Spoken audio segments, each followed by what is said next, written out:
Welcome back, it's Deirdre here, and today I'm so excited to make this raspberry chocolate cake with you all. Now, preface, I am not a cake connoisseur. I've never been in the cake world. I'm usually a cookier. Before I came to, experimenting with all recipes, I did solely cookie decorating. But as I go into the cake world, I love how my cakes taste, but I'm not fully satisfied with how they look just yet. We're on our way. And I hope you still want to try this recipe, because when I tell you the taste is amazing, the perfect mix of ganache in between the chocolate decadent layers of cake, you will not regret making this recipe with me. So I hope you try it. Let's get into it. We've started already with setting aside our dry ingredients, mixing all of our flours, baking soda, baking powder, salt, cocoa powder, and sugars together, whisking until combined and setting that aside while we focus on our wet ingredients. Just some eggs, buttermilk, vegetable oil, and vanilla extract, and we're gonna whisk that together until smooth. I realize it's a very important step to separate your wet and dry ingredients. This is just for the most evenly mixed batter. You can do it together. I've done it before and I've had no issues sometimes. I think it's just when you're in the recipe creation, recipe development world, for a seamless, consistent recipe development, you wanna do it this way. The other alternative is to do your wet ingredients first and then pour all of your dry ingredients onto a sifter and then sift into the wet ingredients so that they're mixing and being evenly distributed that way. So as you can see, we've added in all our wet ingredients to our dry and also poured in our hot boiling water. We're whisking that together until completely smooth, and now let's transfer them to our 3 round 8-inch baking pans. Preheat your oven to 350 degrees Fahrenheit and be sure to use parchment paper or some baking spray at the bottom of the pans. Make sure that babies don't stick. Just eyeball how evenly you are separating them and throw that in the oven for about 25 to 30 minutes or until a toothpick inserted comes out clean.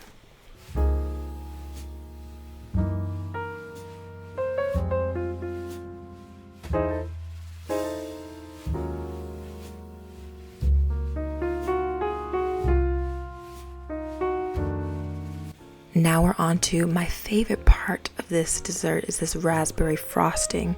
We're taking some softened butter and blending that together until creamy, then adding our powdered sugar and blending again until smooth. Afterwards, we're going in with our freeze-dried raspberries that we crushed into a powder and some extra raspberry preserves. We're going to use more a little bit later when we actually layer the cake, but it's good to add into the frosting as well. So let's blend that together until smooth and then finish with our milk and vanilla extract to thin it out and make it nice and extra creamy. Also guys, tell me if you'd be interested in just a vibey, cozy baking video with some jazz music only, where it's like an hour and 30 long, so you can have it sitting in the background and work. I've seen those videos before. I think they're so cute, and I think it's just good listening music. Or tell me what kind of music you'd like to hear. Maybe you're more interested in cozy baking and focus, where you can just have the ambiance of baking in the background while you do some homework, do some schoolwork, you work from home. Let me know in the comments if you guys would like that. So after your cake has come out of the oven, make sure to let that set and cool for at least 30 minutes. Usually after 20 minutes, I like to throw them in the freezer or the fridge so they can cool faster if I'm in a rush. Otherwise, just let it cool completely for an hour at room temperature.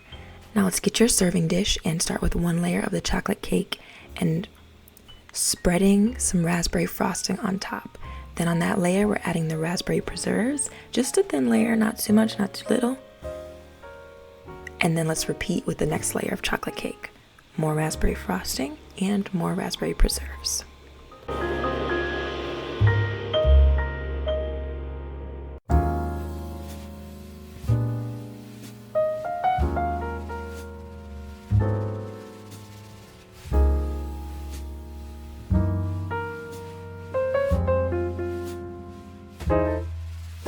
If you're wondering, I have an easily printable recipe down below in the description box, so you can go there for all the specific measurements of the ingredients that I've been talking about throughout this video. Tell me this doesn't look delicious, guys.